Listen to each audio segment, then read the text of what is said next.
నేను ఒక మాట చెప్తా మీకు, చాలా మంచి మాట. రాముని పట్ల అని ఒక ఊరు ఉంటుంది ఆడ. ఆ ఊరును ఇట్లే పనిచేద్దామని ప్రయత్నం చేసిన ఊరంతా కలిసి ప్రతిజ్ఞ తీసుకున్నారు. ఏం తీసుకున్నారు?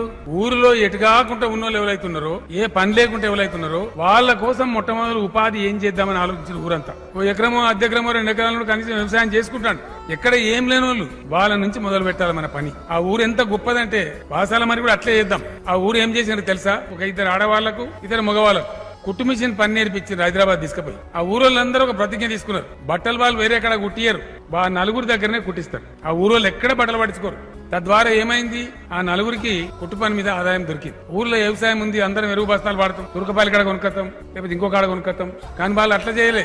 ఎక్కడేం లేని ఒక ఆయన చూసి ఆ ఊర్లో ఒక ఎరువుల దుకాణం పెట్టించారు ఆయనకు. వాళ్ళు ఎరువులు వేరే కాడ కొనరుగా, ఆయన్నే పోయి కొంటారు. బస్తకు 5 రూపాయలు 10 రూపాయలు దొరికితే ఆయన బతుకుతాడు. ఆ ఊరోళ్ళు చెప్పులు, ఒక ఆయనకి చెప్పుల దుకాణం పెట్టించింది. ఇక బయట చెప్పులు కొనరు వాళ్ళు. అసలే ఊరంతా వాళ్ళ ఊళ్ళో చెప్పుల దుకాణంలో కొంటారు. దాంతో ఆయనకు పని దొరికింది. కొంతమంది పిల్లలకు 30-40 మందికి ట్రాక్టర్లు ఇప్పించింది. వాళ్ళ ఊరి పొలాలన్నీ ఆ ట్రాక్టర్లే దుంతాయి, వేరే ట్రాక్టర్ రానియరు. వాళ్ళ ఊరి పిల్లలకు వాళ్ళే ఉపాధి ఇచ్చుకుంటారు. కొంతమందికి డీసీఎంలు కొనిచ్చారు. ఆ ఊరికి ఎరువు బస్తాలు రావాలన్నా, ఊర్లో పంట బయటికి పోవాలన్నా ఆ ఊరు డీసీఎంలే వాడతారు వాళ్ళు, వేరేది వాడరు. ఒక 3 ఏం చేసిన 3 వ్యక్తులకు కూరగాయల షాప్ పెట్టించారు. ఊళ్ళో రైతులు ఎవరైతే కూరగాయలు పండిస్తారో వాళ్ళ దగ్గర తెస్తారు వీళ్ళు. గ్రామ పంచాయతీ కాడ మంచి జాగా ఏర్పాటు చేసారు, అమ్మే జాగా పెట్టారు. అక్కడ వాళ్ళు కూరగాయలు అమ్ముతారు.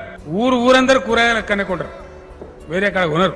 ఇట్లా మొదలు పెట్టి ఆ ఊర్లో పని లేని మనిషి ఉండడు. ప్రతి ఒక్క కుటుంబానికి ఏదో ఒక పని, ప్రతి మనిషికి ఏదో ఒక పని లేకుండా ఉంచరు.